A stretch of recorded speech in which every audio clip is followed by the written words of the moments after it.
Sunday ആണ് കേട്ടോ. വീട്ടിലുണ്ടാക്കിയ ബിരിയാണിയാണ്. ഞാൻ ഉണ്ടാക്കിയതല്ല, വേറെ വീട്ടിലുണ്ടാക്കിയ ബിരിയാണിയാണ്. അപ്പൊ ബിരിയാണിയുടെ കൂടെ കിട്ടിയത് നമുക്ക് സലാസ് ഉണ്ട്, അതേപോലെ തന്നെ ചമ്മന്തി ഉണ്ട് കേട്ടോ. പിന്നെ എവിടെ ഇല്ലാത്തൊരു സംഭവമാണ് നമുക്ക് കിട്ടിയത്. പായസം കിട്ടിയിട്ടുണ്ട്, അതേപോലെ തന്നെ അച്ചാർ കിട്ടിയിട്ടുണ്ട്, ഒരു എഗ് ഉണ്ട്, അതുപോലെ 2 പീസ് ചിക്കൻ ഉണ്ട്. ക്വാണ്ടിറ്റിയിൽ ഒരു കോംപ്രമൈസും ഇല്ല. ഫുൾ നല്ല നെയ്യ് ഉപയോഗിച്ചിട്ടാണ് ഉണ്ടാക്കിയിരിക്കുന്നത്. ഓ, നല്ല സോഫ്റ്റ് ചിക്കൻ ആണ് കേട്ടോ.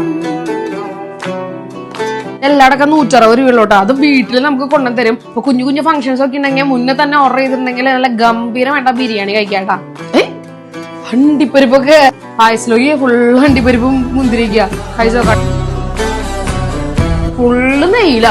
ഒരു പ്രാവശ്യം നിങ്ങൾ വാങ്ങി ട്രൈ ചെയ്തോക്കണ്ട. അപ്പൊ ഞാൻ ഈ ബിരിയാണി വാങ്ങാറുള്ളത് ന്യൂർ അൽറീഫ് എന്ന് പറയുന്ന ക്ലൗഡ് കിച്ചണിൽ നിന്നാണ്. അവിടെ ബീഫ് ബിരിയാണി ഉണ്ട്, ചിക്കൻ ബിരിയാണി ഉണ്ട്, നെയ്ച്ചോറുണ്ട്, എല്ലാം അവൈലബിൾ ആണ് കേട്ടോ. അപ്പൊ തീർച്ചയായിട്ടും നിങ്ങൾക്ക് ഇഷ്ടപ്പെടും. അപ്പൊ ഇവരെ വിളിച്ച് ബുക്ക് ചെയ്യാനുള്ള നമ്പർ ഞാൻ താഴെ കൊടുക്കാം കേട്ടോ. അപ്പൊ അടുത്ത വീഡിയോയിൽ കാണാം. Bye bye.